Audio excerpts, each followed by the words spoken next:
Good morning प्यारे बच्चों। पिछले क्लास में हम लोग लाइट के बारे में थोड़ा सा डिस्कस किए थे और उसी को आगे कंटिन्यू करते हुए उसके बारे में आगे कंटिन्यू रखते हैं। ठीक है, आप लोग लाइट के बारे में थोड़ा सा जानने की कोशिश करिएगा। ठीक है, लाइट के बारे में आप लोग पिछले क्लास में पढ़े थे।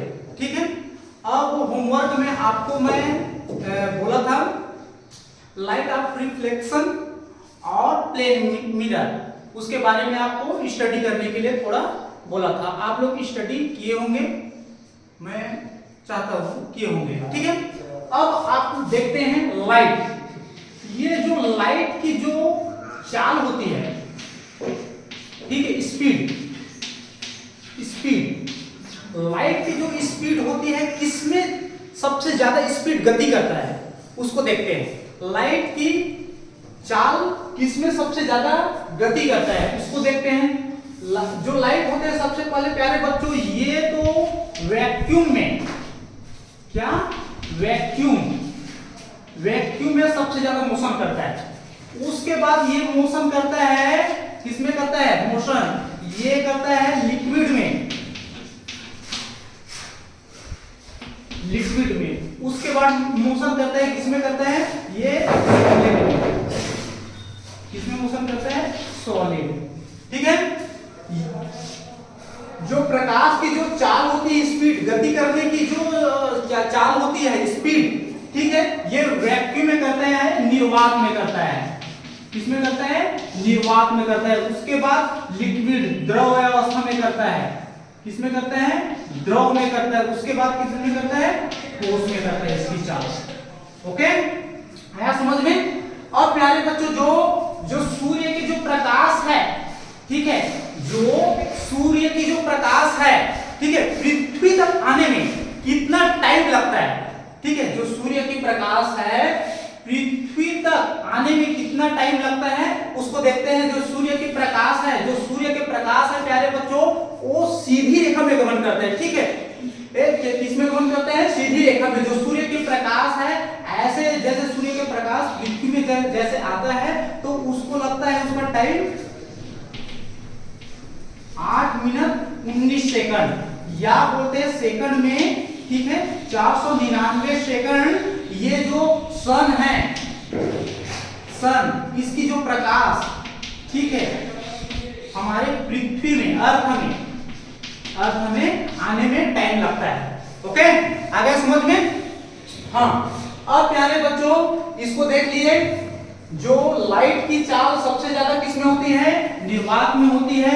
ठीक है, ये लगभग, ठीक है, इनकी जो निर्वात में जो चाल होती है 3 × 10⁸ मीटर प्रति सेकंड। ओके, करीबन 3 लाख, ठीक है, किलोमीटर प्रति सेकंड स्पीड से ये ना जो सूर्य के प्रकाश है ना, वो हमारे पृथ्वी पर आते हैं। इतने किलोमीटर की रफ्तार से देखे होंगे हम लोग, जैसे बाइक चलाते हैं तो 40 की स्पीड से 50 की स्पीड से ऐसे चलाते हैं तो इतना हमको लगता है, लेकिन वहां से जो प्रकाश आता है जो सन से, इतना स्पीड से ये 3 लाख किलोमीटर प्रति सेकंड की चाल से आता है। ओके, आ गया समझ में।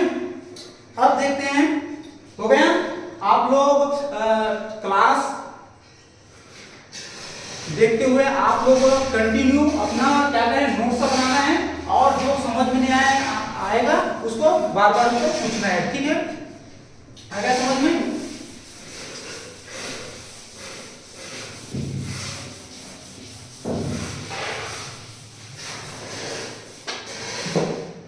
अब देखते हैं reflection of light. Reflection of light, ये रिफ्लेक्शन ऑफ लाइट क्या होता है। ठीक है, होमवर्क में दिया था आप लोगों को, रिफ्लेक्शन ऑफ लाइट क्या होता है आप लोग जान चुके होंगे। उसको आगे कंटिन्यू करते हैं।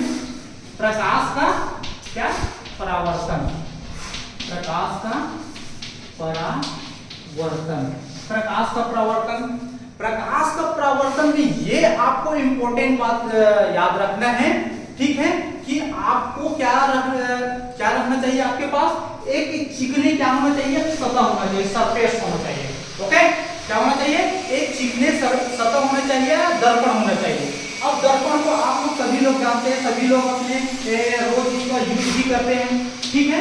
एक दर्पण होना चाहिए। जब दर्पण में, ठीक है, जब चिकने सतह पर या पॉलिशदार सतह पर, ठीक है, जब कोई प्रकाश क्या होता है, इंसिडेंट होता है, ठीक है, एक पॉइंट पर इंसिडेंट होता है, तो वह जो प्रकाश है, वो जो इंसिडेंट जो क्या है, रे है, वो क्या हो जाता है, रिफ्लेक्ट हो जाता है। जैसे आप लोग दर्पण को देख रहे हो, दर्पण को ऐसे आप लोग करते हो, जब प्रकाश आता है तो उधर आपके सामने की तरफ जो रिफ्लेक्ट होता है ना, इसी को क्या बोलेंगे, प्रकाश का क्या बोलेंगे, क्या बोलेंगे, प्रवर्तन बोलेंगे।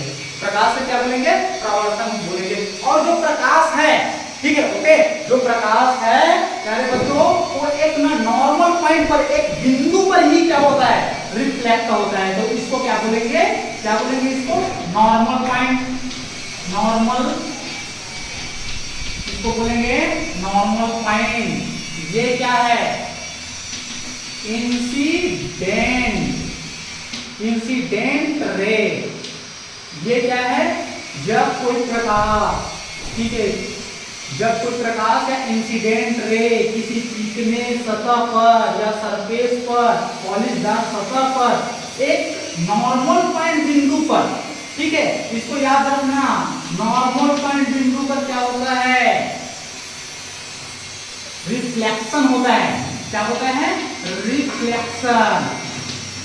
क्या होता है, रिफ्लेक्शन, इसको बोलते हैं रिफ्लेक्शन रे। ओके, ये नॉर्मल पॉइंट हो गया, रिफ्लेक्शन हो गया। अब ये बात याद रखना है आपको, normal point, okay, normal point और इंसिडेंट रे के बीच एंगल कितना बनता है, ठीक है। इंसिडेंट रे और नॉर्मल पॉइंट के बीच आपको याद रखना है प्यारे बच्चों, 90 एंगल का क्या बनता है, कोण बनता है। कितना बनता है, 90 एंगल का। और आपको ये याद रखना है, नॉर्मल पॉइंट और रिफ्लेक्शन रे उसके बाद, ठीक है, ये भी कितने कोण बनता है, 90 एंगल का क्या बनता है, कोण बनता है। ओके, और ये याद रखना है प्यारे बच्चों, यहां से नॉर्मल पॉइंट, ठीक है, नॉर्मल पॉइंट और इंसिडेंट रे के एंगल के बीच जो कोण बनता है उसको क्या बोलते हैं, आई से, इसको बोलते हैं अपतन कोण। एंगल ऑफ इंसिडेंट क्या बोलते हैं, इसको आई को क्या बोलेंगे, एंगल,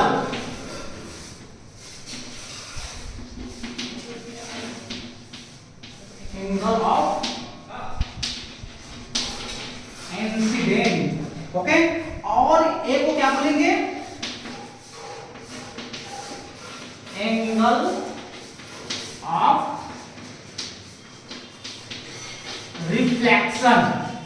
आगे समझ में, ये जो एंगल ऑफ इंसिडेंट और एंगल ऑफ रिफ्लेक्शन होता है, ठीक है, ये प्यारे बच्चों नॉर्मल पॉइंट एक तीनों ही, ठीक है, एक ही सरफेस पर, क्या, एक ही सरफेस पर होते हैं ये तीनों, ठीक है। कौन कौन सा होते हैं, ये incident, angle of incident, angle of reflection और जो नॉर्मल पॉइंट है, इसको मान लो P, जो नॉर्मल पॉइंट, ये तीनों एक ही सरफेस पे होते हैं और ये तीनों इक्वल होते हैं। क्या होते हैं, तीनों इक्वल होते हैं। आगे समझ में सभी को।